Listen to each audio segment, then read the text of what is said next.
Mad About Minibeasts by Giles Andre and David Whitetoys. At the bottom of your garden, you might just hear a sound, a chirp from the treetops, or a scuttle on the ground. Slug. We're sticky and we're slimy and we haven't any bones, so we hang out under flower pots and shelter under stones. Worm. I wiggle and I wriggle into my hole, and then when I want something scoopy, I munch a few mouthfuls of marvelous mud. Do try some. It's really quite yummy. Spider. I love to wake up in the morning when my web is all covered with dew. It's such a fine sight when it glimmers so bright. Don't you think it's beautiful too? Caterpillar. I munch on the leaves in the garden, then slowly I spin my cocoon.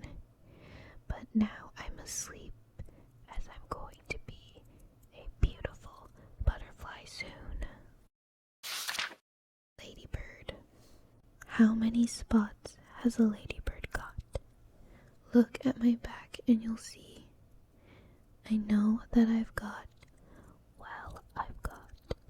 quite a lot. Why don't you count them with me? 1, 2, 3, 4, 5, 6.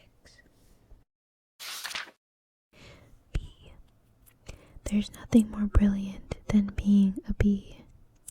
You may think that it sounds a bit funny, but you'd shout hooray if you lived every day in a hive full of heavenly honey. Did you like those mini bees? What a lot there are. Flying, crawling, slithering, and jumping oh so far. The end. Click, clack, moo. Cows that type by Doreen Cronin. Farmer Brown has a problem. His cows like to type all day long. He hears click, clack, moo, click, clack, moo, clickety, clack, moo. At first, he couldn't believe his ears. Cows that type, impossible. Click, clack, moo, click, clack, moo, clickety, clack, moo. Then he couldn't believe his eyes. Dear Farmer Brown, the barn is very cold at night. We'd like some electric blankets. Sincerely, the cows. It was bad enough the cows had found the old typewriter in the barn. Now they wanted electric blankets. No way, said Farmer Brown. No electric blankets. So the cows went on strike. They left a note on the barn door. Sorry, we're closed. No milk today. No milk today, cried Farmer Brown. In the background, he could hear the cows busy at work. Click, clack, moo, click, clack, moo, clickety, clack, moo. The next day, he got another note. Dear Farmer Brown, the hens are cold too. They'd like electric blankets. Sincerely, the cows. The cows were growing impatient with the farmer. They left a new note on the barn door. Closed. No milk. No eggs. No eggs, cried Farmer Brown. In the background, he heard them. Click, clack, moo. Click, clack,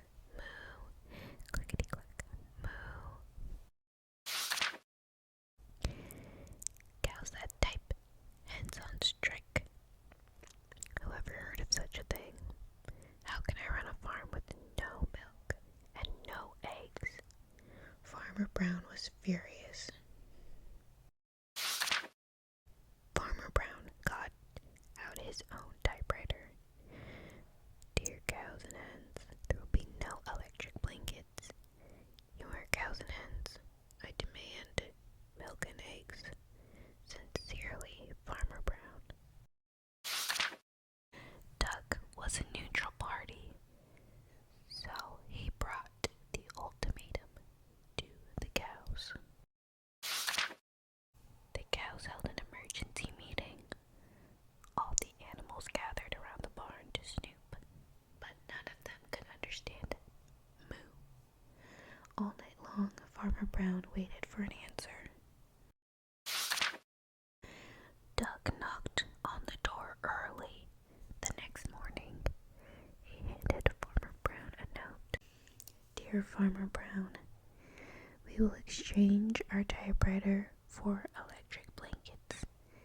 Leave them outside the barn door, and we will send Duck over with the typewriter. Sincerely, the cows. Farmer Brown decided that this was a good deal. He left the blankets next to the barn door and waited for Duck to come with the typewriter. The next morning he got a note. Dear Farmer Brown, the pond is quite boring. We'd like a diving board. Sincerely, the ducks. Quack, quack, quack, quack, quack, quack, clickety, quack, quack. The end. A Bad Case of Stripes by David Shannon. Camilla Graham loved lima beans, but she never ate them. All of her friends hated lima beans, and she wanted to fit in. Camilla was always worried about what other people thought of her. Today, she was fretting even more than usual. It was the first day of school, and she couldn't decide what to wear.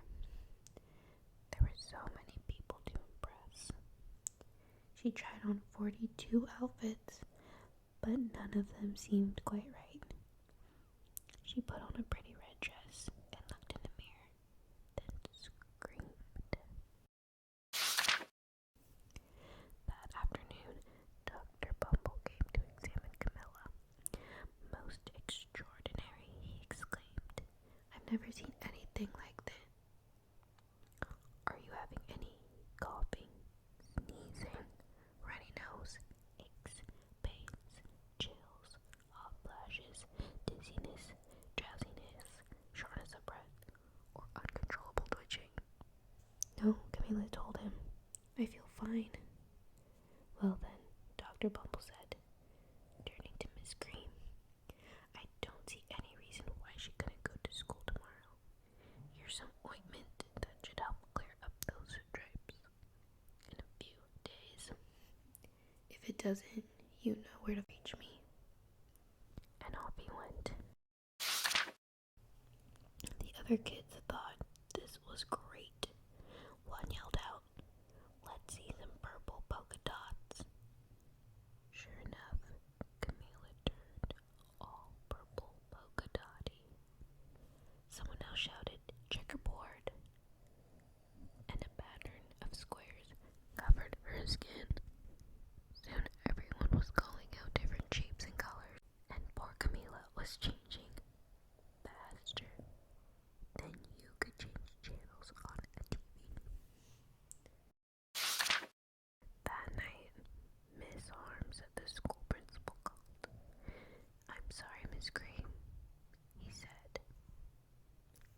I'm going to have to ask you to keep Camilla home from school. She's just too much of a distraction. And I've been getting calls from other parents. They're afraid those stripes might be contagious. Camilla was so embarrassed. She couldn't believe that 2 days ago, everyone liked her. Now nobody wanted to be in the same room with her. Her father tried to make her feel better. Is there anything I can get you, sweetheart? He asked. No thank you, said Camilla. What she really wanted was a nice plate of lima beans, but she had been laughed at enough for one day. Well, yes, I see, Dr. Bumble mumbled when Mr. Cream phoned the next day. I think I'd better bring in the specialist. We'll be right over. About an hour later, Dr. Bumble arrived with 4 people in long white coats. He introduced them to the Creams. This is Dr. Grub, Dr. Sponge, Dr. Cricket, and Dr. Young. Then the specialist went to work on Camille. They squeezed and jabbed, tapped, and tested. It was very uncomfortable. Well, it's not the mumps, concluded Dr. Crow. Or the measles, said Dr. Sponge. Definitely not chicken pox, put in Dr. Cricket. Or sunburn, said Dr. Young. Try these, said the specialists. They each handed her a bottle filled with different colored pills. Take one of each before bed, said Dr. Grop. Then they filed out the front door, followed by Dr. Grumble. That night, Camille took her medicine. It was awful. When she woke up the next morning, she did feel different. But when she got dressed, her clothes didn't fit right. She looked in the mirror, and there, staring back at her, was a giant, multicolored pill with her face on it. Dr. Bumble rushed over as soon as Miss Cream called, but this time, instead of specialists, he brought in the experts. Dr. Ground and Mr. Mellon were the finest scientific minds in the land. Once again, Camille was poked and prodded, looked at and listened to. The experts wrote down lots of numbers, then they huddled together and whispered. Dr. Ground finally spoke. It might be a virus, he announced, with authority. Suddenly, fuzzy little virus balls appeared all over Camille. Or possibly some sort of bacteria, said Dr. Mellon. Out popped squiggly little bacteria tails. Or it could be fungus, added Dr. Crowd. Instantly, Camille was covered with different colored fungus blotches. The experts looked at Camille, then at each other. We need to go over these numbers again back at the lab, Dr. Crowd explained. We'll call you when we know something, but the experts didn't have a clue, much less a cure. By now, the TV news had found out about Camille. Reporters from every channel were outside her house, telling the story of the bizarre case of the incredible changing kid. Soon a huge crowd was camped out on the front lawn. The Creams were swamped with all kinds of remedies, from psychologists, allergists, herbalists, nutritionists, psychics, an old medicine man, a guru, and even a veterinarian. Each so-called cure only added to poor Camilla's strange appearance until it was hard to even recognize her. She sprouted roots, berries, and crystals,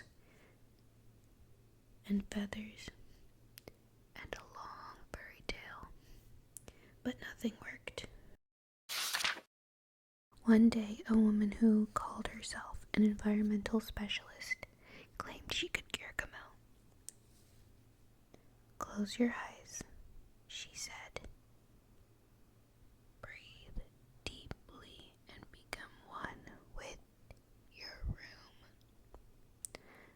wish you hadn't said that, Camille groaned. Slowly, she started to melt into the walls of her room. Her bed became her mouth, her nose was a dresser, and 2 paintings were her eyes. The therapist screamed and ran from the house. What are we going to do? Cried Miss Cream. It just keeps getting worse. She began to sob. At that moment, Mr. Cream had heard a quiet little knock at the front door. He opened it, and there stood an old woman who was just as plump and sweet as a strawberry. "Excuse me," she said brightly, "but I think I can help." She went into Camille's room and looked around. "My goodness," she said with a shake of her head. "What we have here is a bad case of stripes. One of the worst I've ever seen." She pulled a container of small green beans from her bag. "Here," she said. "These might do the trick." "Are those magic beans?" said Miss Cream. "Oh my, no," replied the kind old woman. "There's no such thing. These are just plain old lima beans. I'll bet you'd like some, wouldn't you?" she asked Camille. Camille wanted a big, heaping plateful of lima beans, more than just about anything, but she still was afraid to admit it. "Yuck," she said. "No one likes lima beans, especially me." "Oh dear," the old woman said sadly. "I guess I was wrong about you." She put the beans back in her bag and started toward the door. Camille watched the old woman walk away. Those beans would taste so good, and being laughed at for eating them was nothing compared to what she'd been going through. She finally couldn't stand it. "Wait," she cried. "The truth is, I really love lima beans." "I thought so," the old woman said with a smile. She took a handful of beans and popped them in Camille's mouth. Said Camille. Suddenly, the branches, feathers, and squiggly tails began to disappear. Then the whole room swirled around. When it stopped, there stood Camille, and everything was back to normal. "I'm cured," she shouted. "Yes," said the old woman. "I knew the real you was in there somewhere." She patted Camille on the head. Then she went outside and vanished into the crowd. Afterward, Camille wasn't quite the same. Some of the kids at school said she was weird, but she didn't care a bit.